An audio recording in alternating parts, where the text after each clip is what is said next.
When we talk about the supernatural, we picture exaggerated Hollywood scares, but the encounters that truly haunt us happen in broad daylight, routine drives, or in quiet family moments. We're exploring 5 real, first-hand accounts from people who weren't looking for a ghost story, yet found themselves face-to-face with the unexplainable. Turn off the lights, lock your doors, and let's head on into it.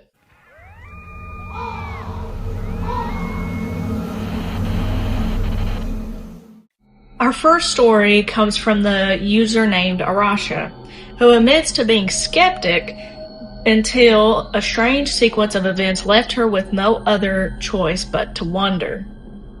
My dad had me when he was 70 years old. By the time I turned 20, he was 90, sick and bedridden. We knew his time was short, so I made sure to visit him every day, spending whole mornings by his side. Near the end, his memory started to fade. He'd mix up names and faces constantly, but about a week before he passed, he told me something specific. He said that a while ago, he had bought me a dress, and he asked me to look inside his closet. His wife helped me search, following his directions, until we pulled out a tiny baby dress, size 3 to 6 months old. I smiled and told him he must have bought it for one of his grandchildren or as a gift for someone else. But he insisted. He kept repeating, "It's for her. It's for her. Take it." At the time, I assumed he was confused, referring to me in the third person because he didn't realize who he was talking to. I told him multiple times that the dress wasn't for me, but he refused to listen. So, to make him happy, I took it home, shoved it into a drawer, and forgot all about it. Not long after, my dad passed away. Life kept moving. I moved out, got married, and years went by. Fast forward to last April, my daughter was 3 months old. I opened the closet to pick out her outfit for the day. And sitting right there on the shelf, neatly folded, ready to wear, and still with tags on, was the exact same baby dress.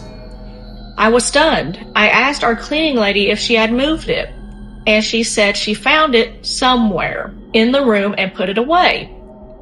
But I was the one who packed up my entire life when I left my mom's house. I was the one who packed and unpacked everything again when my husband and I renovated. I hadn't seen that dress in 5 years, and yet there it was, showing up precisely when my daughter turned 3 months old, the exact size on the label.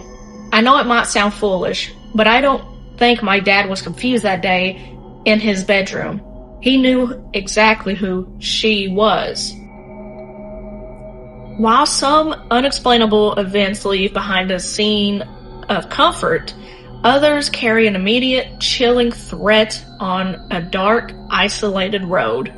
This story was shared by user Rabe-K1X24, detailing an incident that happened to a friend walking home late at night.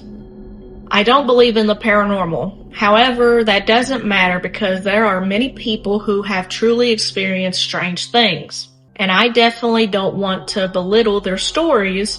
A former Siberian friend of mine told me about an event that happened one night in the 90s. In a dark, rural area of Siberia. He was on the way to the nightclub, and while he was walking in the dark along an old country road, he realized that someone was following him. He turned around, but in the thick of vegetation behind him, he didn't notice anything unusual. As he continued, he reached a more open stretch of land and heard those footsteps behind him again. He slowly turned around and got scared. Leaning against a tree was a humanoid figure, nearly 2 meters tall, dressed in dark clothing and wearing a hat, who was smoking a cigarette. He said the figure was incredibly hard to see clearly. He couldn't make out its face, just the outline of its silhouette and the lit cigarette. He spoke to it several times, but the figure did not respond. At that point, He just wanted to leave and quickened his pace. While walking faster and faster, he heard footsteps behind him again. He turned abruptly and saw that figure standing in the middle of the country road, still with the lit cigarette presumably in his mouth. The presence of that stalker began to unnerve him. He shouted at it, asking what it wanted, but received no response. He told me that the scene felt like a duel from a Western movie. Even though the moonlight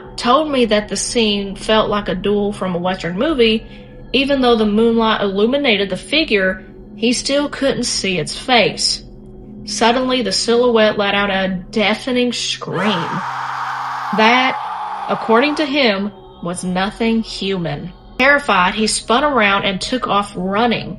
He described his fear as the kind you feel in front of a demonic entity.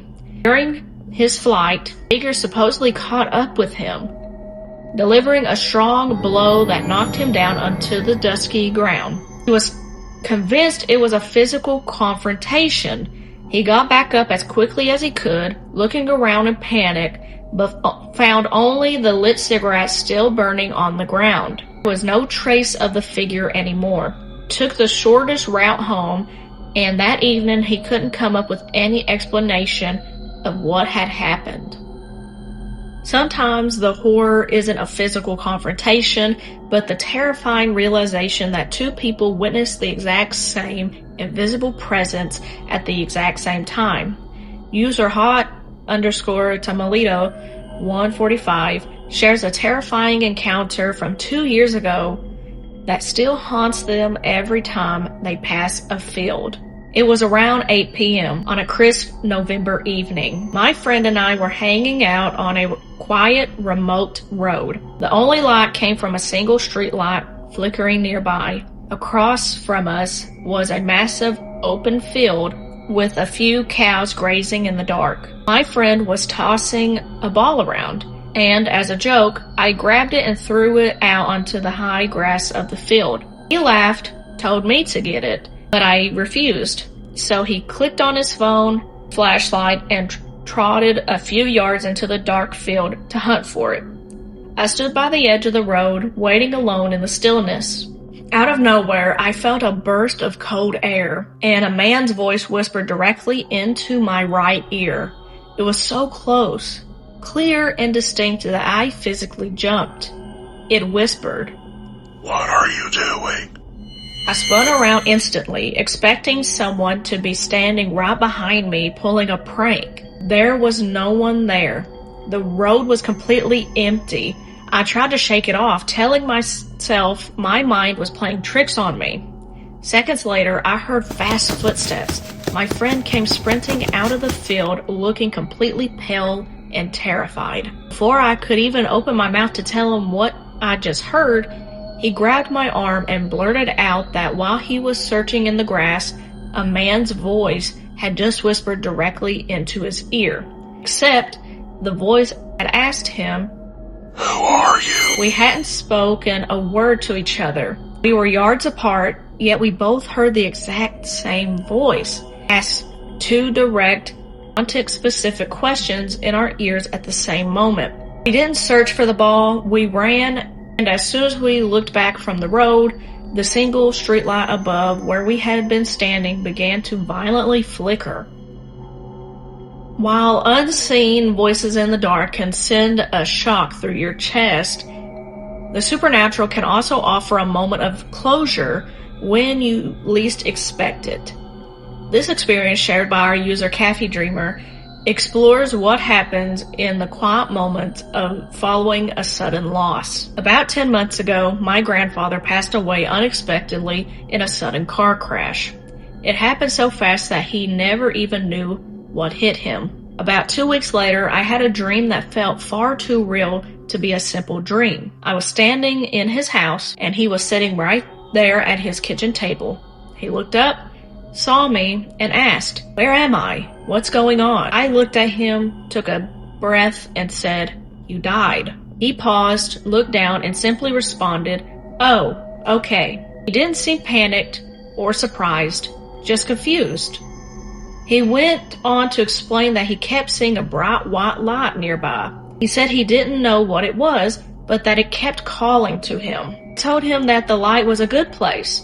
I told him that his brother and his mother were waiting for him there, that it was peaceful, full of love, and that they would love to see him again. But then I made sure to emphasize something critical. I told him it was entirely his choice. He didn't have to go right away, and he could wait as long as he needed. He thought about it for a quiet moment, looked at me, and said he was going to wait a while. In the dream, I started to cry. I watched him begin to make himself a comfortable home right where he was. And then I woke up. I truly believe I was given a chance to bridge the gap, to give him the answer he needed so he could cross over onto his own terms. Our final story happened almost instantly, capturing a momentary leak between our world and the next on a familiar stretch of road. This short and haunting account comes from the user Gemini88. My friend Ryan ended his life at the end of May. It broke all of us. Just recently, I was driving down the back road that Ryan and I used to take every weekend to go hiking during the fall and winter. As I was cruising along, a Lexus approached from the opposite direction. As the car drew closer, I glanced over. I had about 4 seconds of clear line of sight. My first thought was, that looks just like Ryan's Lexus. Then the car got closer, and I looked at the driver. My heart stopped. That looks just like Ryan too. Right as the car passed my driver's side window, the driver looked at me dead in the eye, pointed right at me, and gave me a big familiar wave. I slammed on my brakes, threw the car into park, and whipped around to look in my rearview mirror. The road behind me was completely empty. There were no turnoffs, no side streets, and no place to hide. The car had simply vanished into thin air. Which one of these stories stuck with you the most? Have you experienced something unexplainable that you still can't rationalize to this day? Let me know your comments down below. If you enjoyed this collection of these stories that I've read to you today, why don't you subscribe and stick around, because I try to post content like this every Saturday. I am working on a special video for my 100 subscribers. Hopefully this Saturday, when this video goes up, that I'll also be behind the scenes filming for that video, so hopefully I can get that up and running. But I hope you guys enjoyed this video today, and check the links down below in the bio. I have a Discord server where you can talk and give me video ideas, or just talk about anything in general that you want. And if you come up with a video topic in mind for me to do, I'll credit your name at the end of the video or in the bio down below. But until next time, thank you for watching, and I'll catch you in the next one.